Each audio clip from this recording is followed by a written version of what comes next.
All right, football fans, we're getting into the festive period, as they like to call it, as we enter the month of December.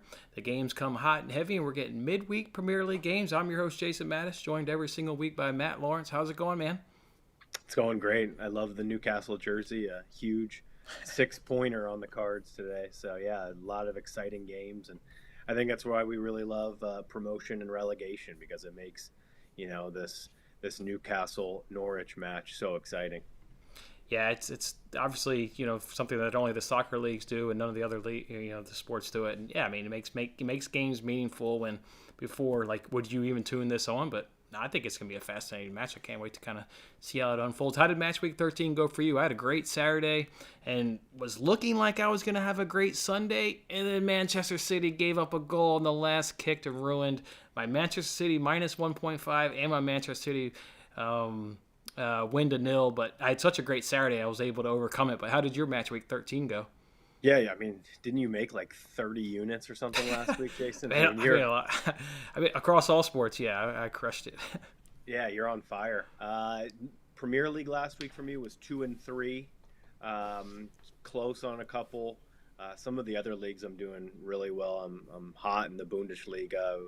Swept that league last week and went 3-1 in La Liga and 1-1 in Serie A. So yeah, I had a really good overall week last week. I think I was like 11-7, and looking at the top four leagues. But yeah, Premier League is the toughest, I think. So yeah, let's see if we can find some value on this week's card. All right, well, let's go ahead and start it off. I'll let you go ahead and take the question here, and let's go ahead and start with Newcastle Norwich. And Michael is wondering if this is a spot where Newcastle can get a win. Break it down and let Michael know if maybe they can get a win here. I think that they have to. I mean, I think that the way that they set up last week against Arsenal, very attacking lineup. And then I watched the entire Norwich Wolves match. I had some Wolves, and I kept like doubling down. I took draw no bet Wolves second half. Luckily, I feel lucky that I didn't lose a couple of units on that match just because Norwich were probably the better side, but they just couldn't make the breakthrough. But now, that was a home match for Norwich, and they had the crowd behind them. And now, they have to travel on the road, and it's going to be a tough place to go. St. James Park is never easy. The fans are going to be rocking there. I think that Newcastle has a little bit more quality when you stack up the two sides. And the 11s, I think that, if Newcastle play their best 11, I think that they should be able to get the job done. I would be leaning towards Newcastle, the home side here in this one, but probably not going to make my card. Okay, yeah, and I'm gonna maybe say this a lot as we kind of go through these games, but you've got clubs that aren't used to playing every 3 days, right? Obviously, your top of the table teams are used to getting at it every 3 days in Europe, but Newcastle, Norwich aren't used to this quick a turnaround. So I'm gonna have to wait and see lineups, see which players can come back from knocks or just tiredness and what have you. But going to this game, I feel good. I feel like I do know the games. I'm with you. Norwich did look better. I took Wolves to have a clean sheet and was sweating through a lot of that, but obviously that came home in cash. Newcastle disappointed me last week. I had Arsenal and Newcastle, both teams to score. Newcastle didn't do a whole hell of a lot, there up against Arsenal. I think this could be a really fascinating game. You've kind of alluded to it. It's 19th versus 20th place. I'm kind of torn, right? These two teams have conceded the most and second most goals in the league. They've also scored the least and the seventh least. So are we going to get one of these like 4-2, 4-3 crackers?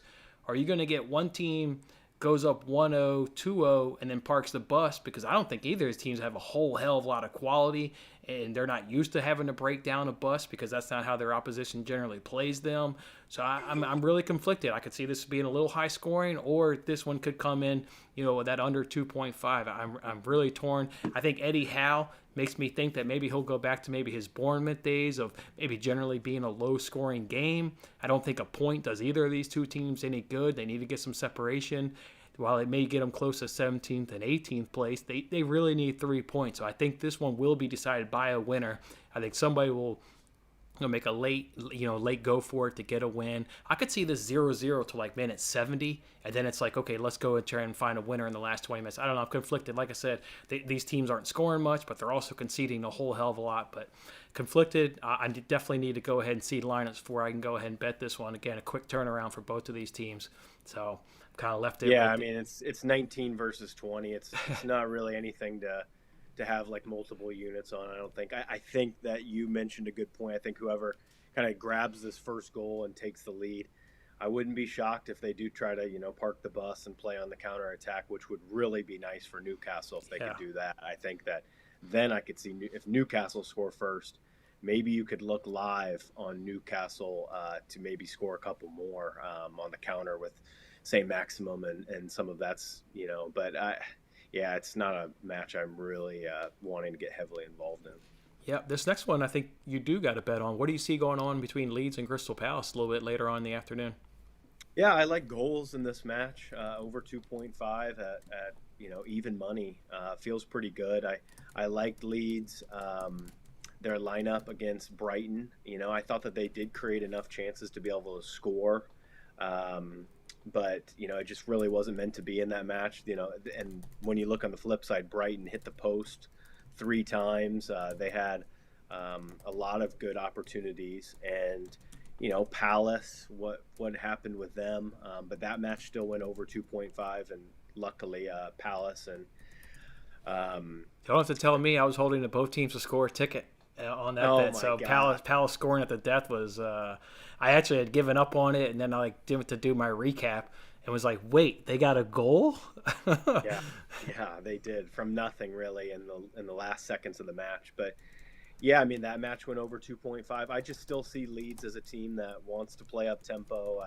I hope that they bring Calvin Phillips back into the midfield because he's just not, he's not really a center back in this league, and I would get him in his preferred position. And yeah, I just see a match where both teams have firepower and somewhat leaky defenses, and I kind of want to pick on it today. So yeah, I'm going to just play the overs, over 2.5 at plus 100. Yeah, I'm a little conflicted on this game only because, under 2.5 cash in one of the two head-to-heads. Obviously, new manager there with Palace, so different styles and what have you. Just another game. I don't feel good about the games today. I feel obviously much better about the games tomorrow when you get, again, you get clubs that are used to playing every 3 or maybe every 4 days.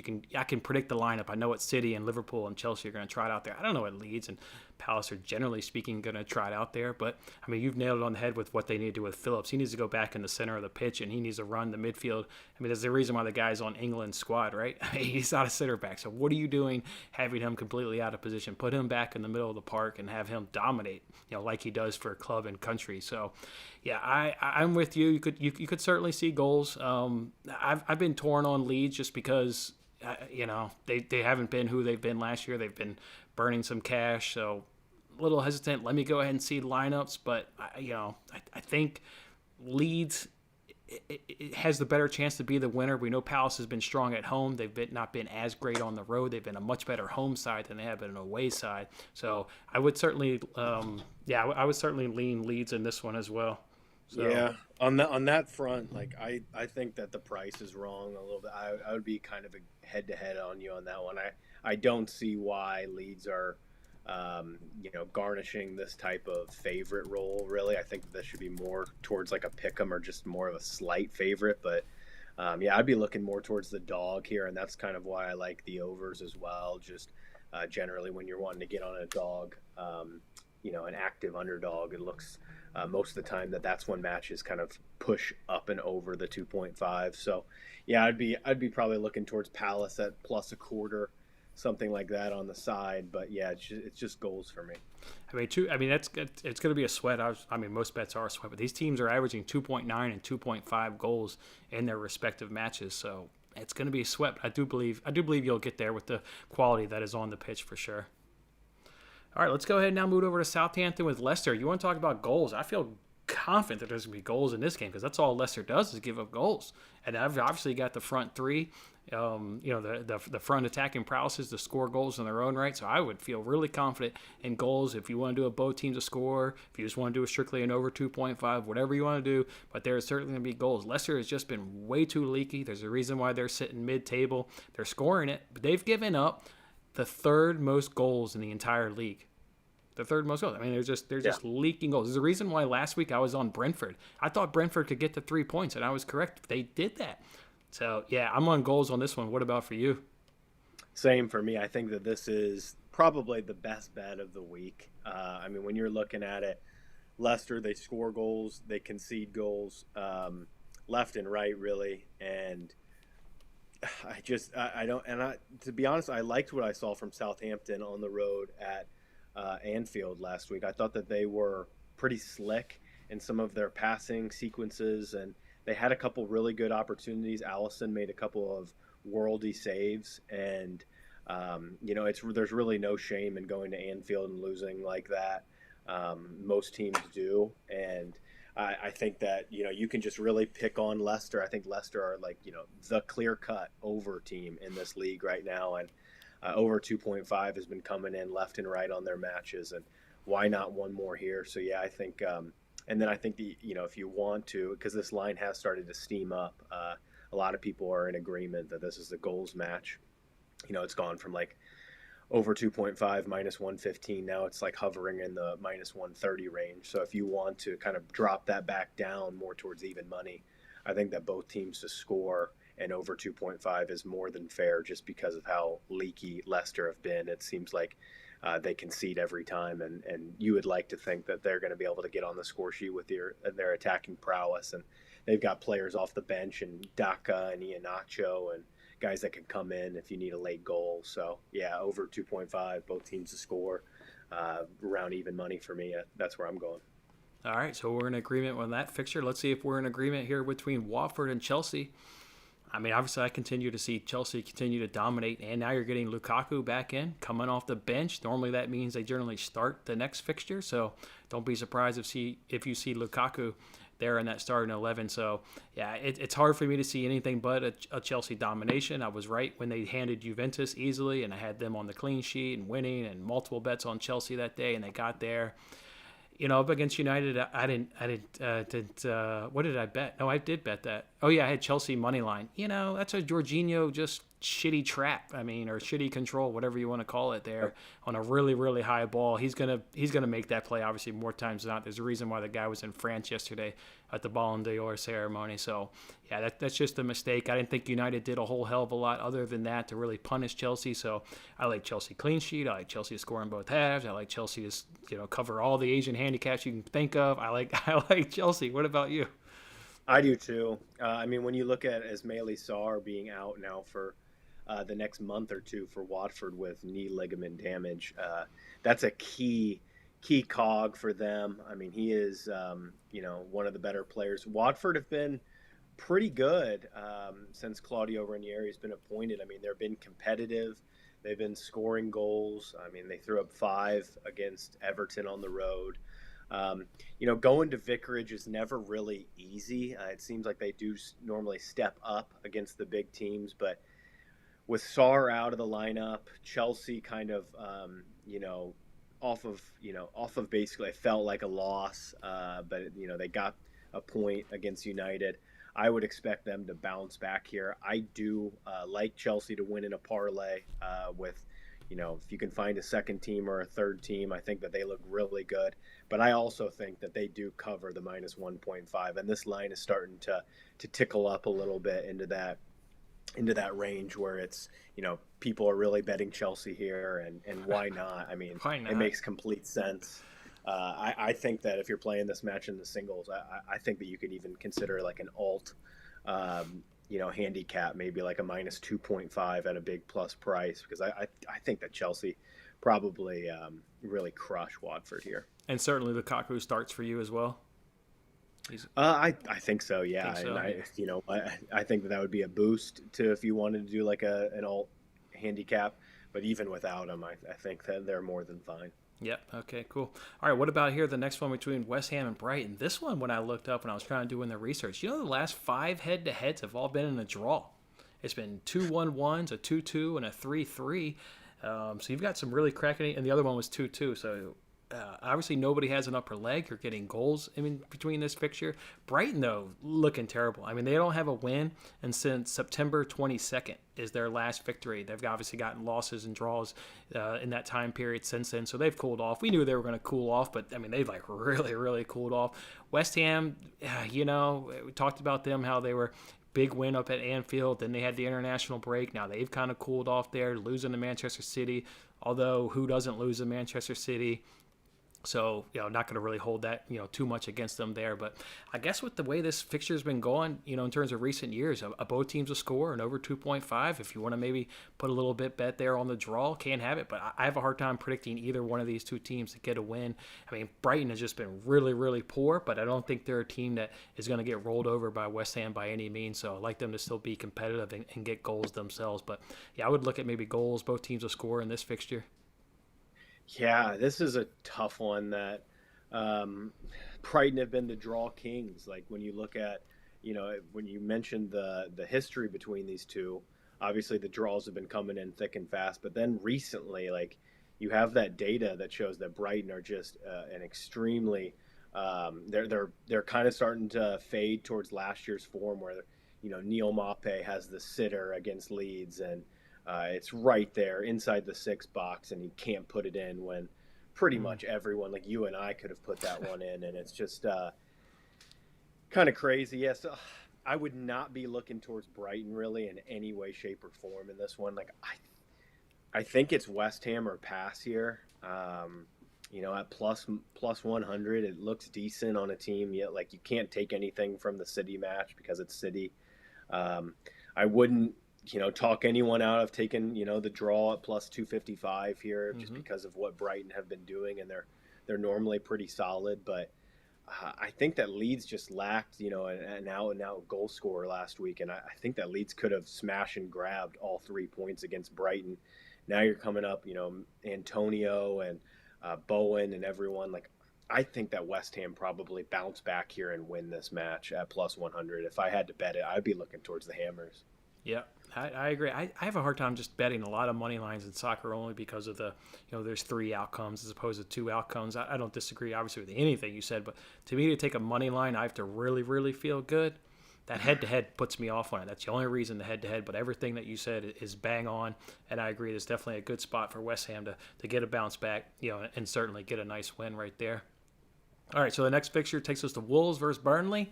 At a 2.5 taken away from me this past weekend. I woke up, I saw BR Football tweet some snow. I was like, oh, this 2.5 is going to come in easily. And then they called the match off. Yeah, that was frustrating because that would have put me at the 3-3. I'm almost certain that game is going under. Oh, yeah. I liked it without bad weather. And then when you already have it locked in and then you see all that snow, you're like, wow, it's a gift. Like, finally, you're just giving me one here. And then, City and West Ham play their match, and then Tottenham and Burnley can't play theirs. Like, what in the heck is all that about? But this is an intriguing one for sure. Yeah, well, not a big surprise that I'm going to be under 2.5 in this matchup. I mean, we know I've been on under 2.5s in Burnley's a lot, but Wolves have cashed under 2.5 in 10 of their 13. They've cashed under 2.5 in 3 straight. So, yeah, to me, this one's going to be no goals. It's going to be a typical, Sean Dice game on the road, grind it out. Wolves, they've just been cashed under 2.5. I just said 10 out of 13 games. So, to me, it's under 2.5, and I wouldn't come off of that bet for any reason, really. Not for me. I love that, Jason. I think that you are pointing the listeners definitely in the right direction. Like, I can't get on board with Wolves. Like, what I saw against Norwich last week, it was really poor.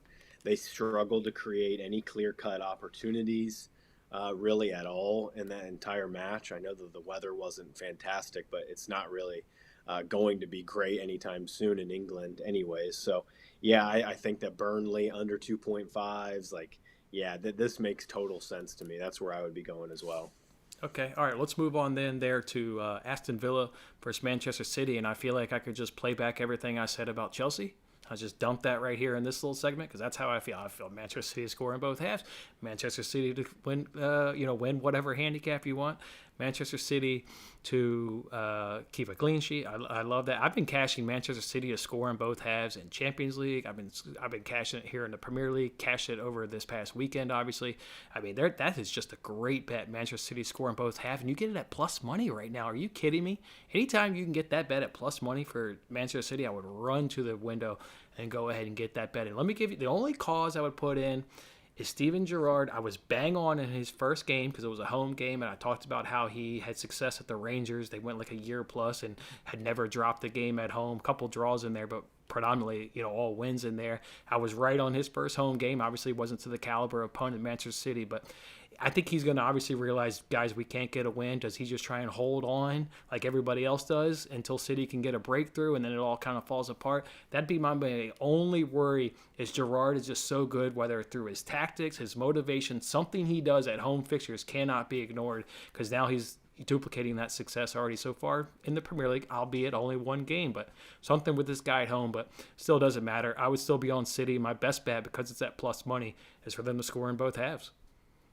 Yeah, I mean, yeah, when you're betting on an offense like that and you're getting plus money, it's always a good opportunity, for bettors, I think, because you're going to at least see clear-cut opportunities created, and it's just kind of a matter of, like, if you get unlucky or not, really, for them to not score in one of the halves. Because, yeah, I mean, and then when you mention, Gerrard at home, Rangers, I mean, there's not many times at Rangers in Scotland where, when they're at home, they have to be like, okay, well, here comes a big dog and we're going to sit in here. So it's going to be very interesting to see the tactics that Gerrard puts out there and how he chooses to play this. Does he want to just give it a go here at home and just say, we're going to try and stack up with City and play them, at their own game and really bring it to them? And if we lose, we lose. Or are we going to just sit and try and just sit in this hole for 90 minutes and scrape something out of this match? It's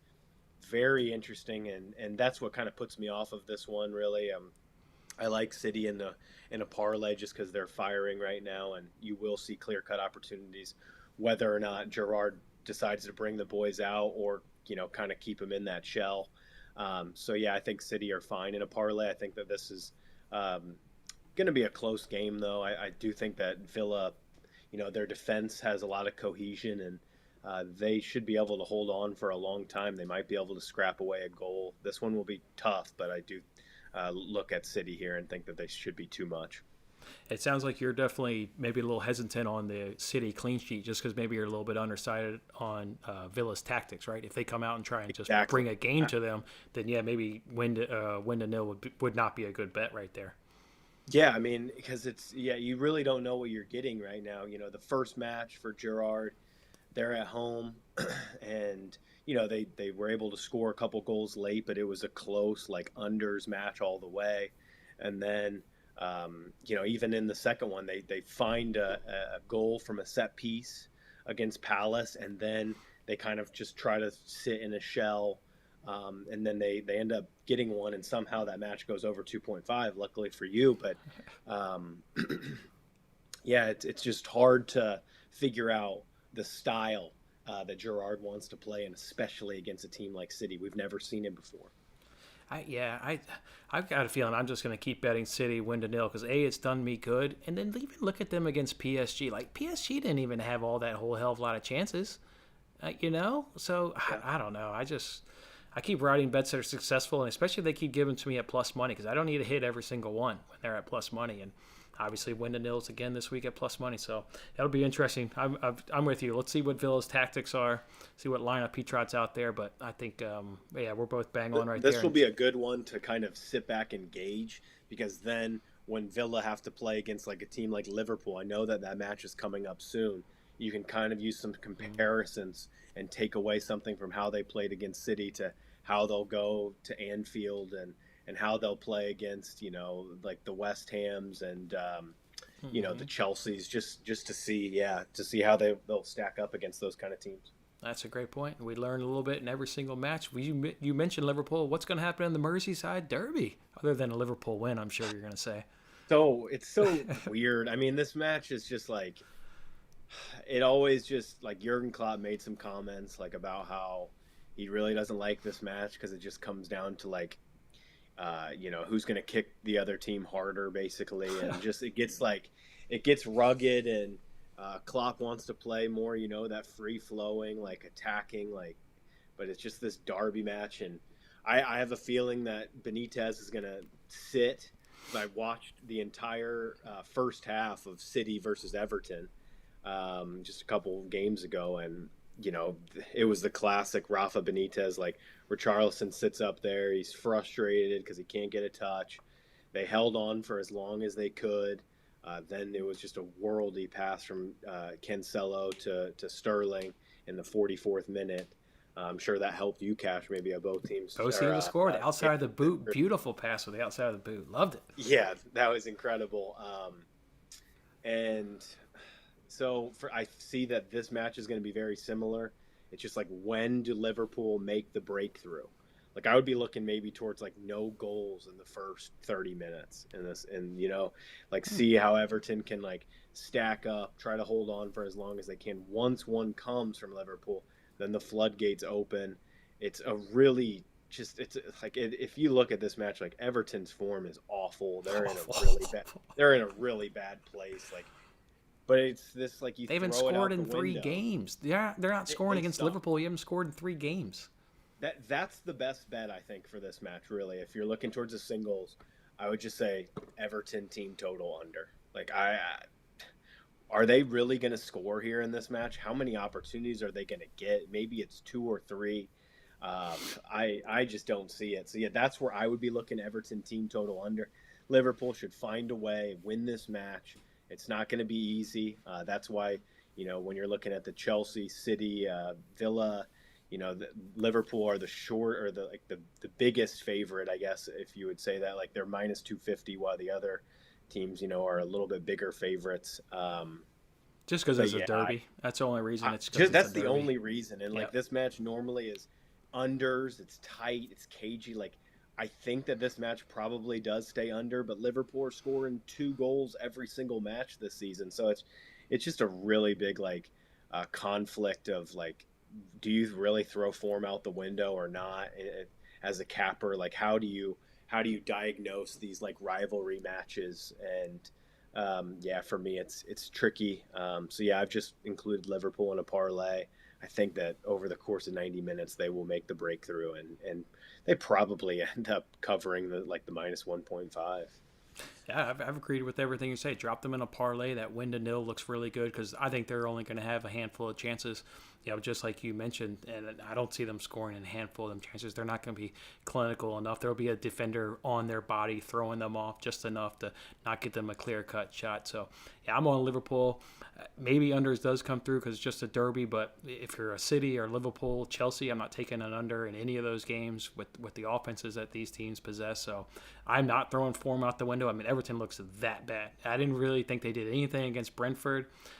So I get when people say, when they always talk about derbies and anything can happen, but I can't throw form. I can't dismiss it. To me, it's Liverpool. It's going to be a clear-cut win. I like the win to nil, maybe more than both teams, or maybe the score in both I think halves. That's the way to go. I think that's the way to go. I think win to nil is the best look for this match. People, I can't wait to reveal my bets. Let's get through 2 more games and let's give these people some winning bets. Let's go ahead and give them first Tottenham versus Brentford. Obviously, in this fixture here, you've got Tottenham coming off a really long layoff. We mentioned their game this past weekend was called off due to the snow. Thought we both handicapped that one correctly, but it is what it is. Now for Tottenham, going to be at home at White Hart Lane. They should be beating a Brentford squad. I mean, this should be a squad that they should really, quite frankly, they should be able to take care of. I like Brentford, though. I like Brentford. They're showing me enough on the road, and that's what not scared. Sorry, that's what I'm not scared of, is how well they have done at the home. I got it written down here. Let me pull it up here. They've been, where is it here? Yeah, if you look at away form, they'd be in 7th place in this table. So don't dismiss Tottenham just going in and get a nice easy win. I predicted them to get the win, but it's only 1-0 because I just think that they'll obviously shut Brentford down on the defensive side with Conte, but I don't think that they're obviously offensively not firing enough, and Brentford has been too strong on the road. Their goal differential is 9-8, so they're not a whole hell of a lot leaky. 7th place in the table. I like this one. Tottenham needs a good performance. Obviously, losing to Slovenia last time out, or some team in Slovenia that apparently had only been formed since a few seasons ago. I don't know. That was a really bad loss. I don't even know if those games are on TV, so I didn't watch it. But don't dismiss Brentford is all that I would say. I think Tottenham scrapes it, but barely scrapes it. That's where I'm at, and that's why I'm grabbing the +1 here for Brentford at -130. I just the road form for Brentford, like you mentioned, the goal differential 9-8. That's extremely strong here. So like when you're going to give me a goal head start here in a match that I think that they could win, I think that Brentford could win this match, and it's obvious by Conte's comments that he doesn't really think that this Spurs side is that good, and I don't either. I don't think that anyone really does. I mean, they don't have a great midfield. Like, it's can you get the service to Kane, and if you find the service to him, then you'll probably win. But it's been easier said than done. And yeah, Brentford on the road, like they keep it tight. They know what they want to do. They have a clear identity. They have more cohesion. And so I'll bet on the team getting a 1-goal head start with more cohesion. Yeah, maybe they have less talent, but I don't care. Like, I just don't see how Spurs win this by a margin. So like I think that it's kind of like a free bet for me, really. Like I would be shocked if Spurs win by 2 clear goals in this one. Yep, I would exactly as well. All right, let's go to the last game here. And then, like I said, we'll give these guys some winning bets. You got Manchester United and you got Arsenal. Everybody knows I'm a Manchester United fan here, but I'm not picking Manchester United. I can't do it. Don't like their form. Don't like the head-to-head. The last 5 head-to-heads have seen 2 draws, 3 Arsenal wins. All 5 of those games, though, have stayed up under 2.5. I think you're going to get a pretty similar theme like that. I just, it's going to be cagey, going to be getting after it. It is at Old Trafford, but that to me doesn't really, matter. That's how I think poor, United has been. I thought they were outplayed by Villarreal in the Champions League.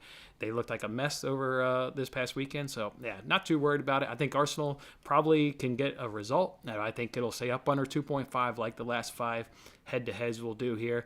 Yeah, like I said, Chelsea or United didn't do anything against Chelsea. They didn't do anything. They got a goal gifted to them. Arsenal is in better form. I like Arsenal in this one. I'm not going to bet a result, but I will take under 2.5 in this game. Yep, that's where I'm at, under 2.5. I would be looking towards the draw here. I think that this has a really good opportunity to finish in a draw, like a 0-0, 1-1. That's just how I see this match. I think that Arsenal are a little bit stronger right now. I just think that they know they have more of a clear identity. United are still kind of in this makeshift form right now that they just don't really know what they're wanting to do. But I think that they made a really good appointment. He was not going to be here for this one, Ragnick, or however you pronounce his last name. But he seems like a really good manager to me, and because when you look at his coaching tree, a lot of the great ones have come from it, and it's but he's going to demand a lot of these players. It's going to take a few weeks for them to really gain the fitness that I think that he's going to want, because they're going to want to press just like Liverpool, it sounds like, really. And it's going to be just interesting to see, like, because Ronaldo really doesn't press. So how is he going to utilize Ronaldo? It's going to be very interesting to see. Like, yes, Ronaldo scores huge goals, and has been great this season in front of net, but United kind of lose a couple things with him also being there. I think, like, the press is not nearly as effective. It creates kind of selection dilemmas for the manager on who to start, because they have a lot of youth, a lot of great young talent that's not really getting enough game time now. I mean, Sancho, he scored 2 goals in the last week. Will that be able to continue? I just see this one as being tight. I love Arteta under 2.5s. He normally keeps his team in a good structure, and so under 2.5 for me at a plus price. Yeah, let's real quick here. You mentioned Ragnick. Obviously, you said he's not going to be involved here, and there's even a race to see if he can get his visa or his work permit in before the next game. But I think his biggest issue by far is how he handles Ronaldo, because he should not be a starting 11 if he wants to run his high pressing system. So then how you manage Ronaldo in the dressing room and on the bench to not create a shit show, for lack of better words, is going to be by far his biggest problem, because he should not be in a starting 11. I don't think he should be either. I think that you should have the young guys. I think it should be Greenwood leading the line with Rashford on one side and Sancho on the other. And they press, they get tired, they use all of their legs for 60 minutes. And then I think it's two strikers come on, and Cavani and Ronaldo. And I think that they would be really successful with that. But I just don't see it happening. I mean, how can you sit Cristiano Ronaldo? He's got this aura about him, and he's got this mentality about him that I just think that it will cause problems. And that's why it's really tough to be with United right now, just because they have serious selection dilemmas. Yeah, as a fan, I can't wait, because I've enjoyed watching Spurs, City, and Liverpool. Have been by far my three favorite teams to watch over the years because of how they play, and to think that we may get some of that high-pressing, attacking football. Yeah, bring it on. Can't wait. All right, let's go ahead now and reveal our official bets. Remind everybody, I'm sure you'll maybe have the same little footnote, is I needed to see lineups for a lot of these games, quick turnaround. So these will be the bets I'm confident on, betting on big clubs. But do check me out on Twitter. It's at WinningBetsPod. It's at WinningBetsPod. You've been seeing it the whole time. But these are my official bets. I'm going to go ahead and ride the big dogs in a three-legged parlay. I've dropped Chelsea, Liverpool, and City at plus 165. I like Manchester City to score in both halves again at plus 105. I like Liverpool to score in both halves at plus 106. Chelsea's also going to score in both halves at plus 110. And then all three of those teams are going to win to nil. A lot of plus money bets. Will all those hit? Probably not, for being realistic. But at plus money, I bet I'm going to turn a good profit riding the big boys up against three lesser opponents. So those will be my bets for this weekend officially. I like it. I definitely like that Chelsea to score in both halves too. I mean, Watford's defense has been brutal. I'm on the same money line parlay.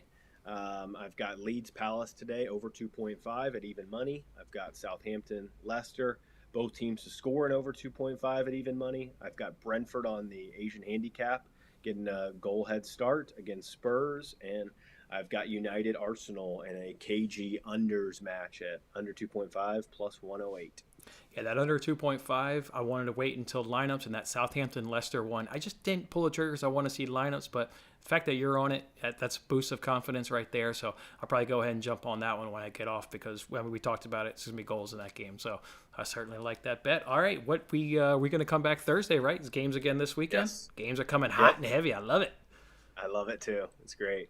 All right, well, enjoy these midweek games, and we'll catch you back here in a couple days. Everybody, thanks for joining. Thanks for the likes. Thanks for the comments. Good luck with your bets.